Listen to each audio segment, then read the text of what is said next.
I personally believe that if I give you a fish, it's not as beneficial as teaching you how to fish. Today's introduction is going to be on several videos that are related to C2C in doing GraphGAN work. You know the pictures when doing corner to corner? That's what we're going to be discussing today. So what I'm going to do is that I'm going to quickly talk about it, and then we're going to do a walkthrough of the pattern itself on screen, and then I'm going to leave you to be able to fish. So we have a video on how to do corner to corner in the GraphGAN format, reading the graphs, making the graphs, and also doing color changing and being able to do all of that.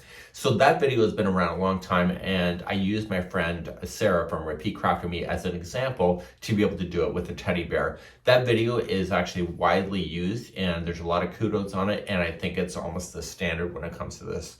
So what we have is, over the years, is Yarn Inspirations has presented several patterns, like tons of patterns, in C2C format. And the problem with the C2C format is that, you know, I could show you row by row and changing the colors on a particular pattern, but I find that people will say to me, you know, I wish you would have done a reindeer instead of a bear, or I wish you would have done a lighthouse instead of something else.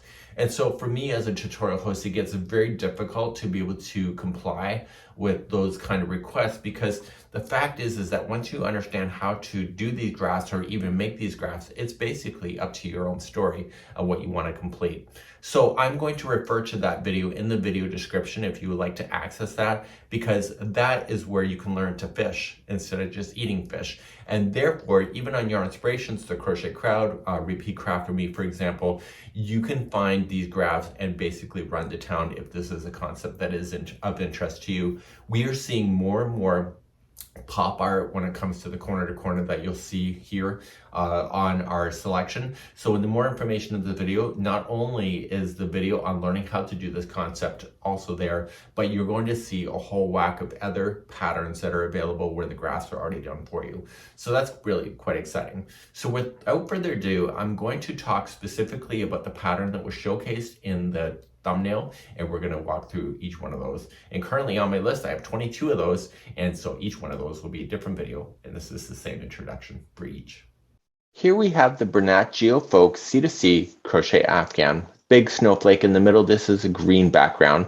The other one that's available is a gray background, and you'll find that linked in the video description. Yeah, there's a link to the free patterns, and you'll find the gray version there as well. Really neat. It's just kind of fun, artsy. It's just really quite a showpiece. And let's take a look at the pattern itself. It is a C2C format, and what you're going to find is a crochet diagram. It's showing here as the green in the background, but just substitute it with the colors that is suggested, main color, contrast A, B, C, and D.